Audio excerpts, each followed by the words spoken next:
Wonder what it's up to. Let's take a look here at Senator Clinton's ad. She's running in Pennsylvania. See if it makes your point, Chuck.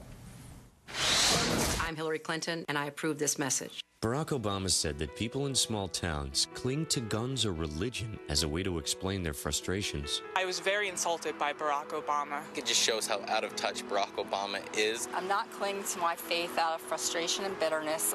I find that my faith is very uplifting. The good people of Pennsylvania deserve a lot better than what Barack Obama said. Hillary does understand the citizens of Pennsylvania better. Hillary Clinton has been fighting for people like us her whole life.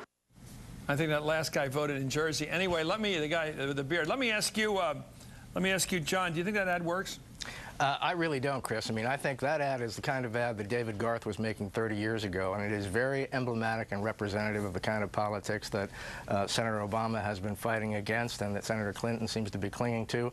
I think the numbers that you're seeing in Pennsylvania, if the impact of those remarks, look, I mean, he made a mistake in trying to be a sociologist instead of a candidate, but it's not as if he said that, you know, Pennsylvania hunters laid down sniper fire during his bus tour.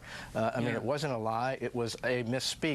And so I'm not sure that this thing is playing as well in Pennsylvania. This is a media-driven thing. The national media is much more, particularly mainstream national broadcast media, is much more interested in how these remarks are parsed and taking them apart and saying what they mean than actual voters. Voters have enough problems to worry about the price of gas, their kids' college tuitions. I just don't think that this is going to have a great impact. Well, Jim Burnett in Pittsburgh the other night was telling me, he's the Allegheny County Democratic chair. He said that it's on the radio and KDKA out there, the big radio station, relentlessly. That's what people are talking about. And you say that's not the case where you're at. I mean, Chris, you know that Western Pennsylvania and Eastern Pennsylvania are two different places, two different states, literally. I have no doubt that she's going to do very well in Western Pennsylvania, particularly in those southwest counties. And I have no doubt that it's going to play a lot better out there than everywhere else. Well, let's take a look at this. I want Chuck to respond to this as well. Here's the Obama response to the Hillary Clinton shot at him for what he said about people being bitter and clinging to their guns and religion when times are rough. Across Pennsylvania, families are struggling. What's Hillary Clinton's answer? The same old politics, misleading negative ads.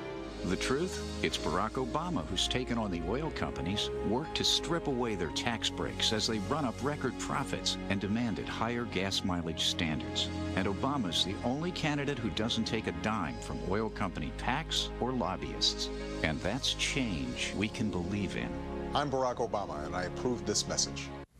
Okay, there's another out there we got to show later in the show that shows him responding to Hillary attacking him over the bitter remarks. Well, it is why Clinton took so long to actually go negative on Obama. You know, it was funny. This is the first week of the campaign. We've been through 42 primaries or caucus. This is the first week of the campaign where there's more negative TV ad traffic on in a state right now between Clinton and Obama than there is positive.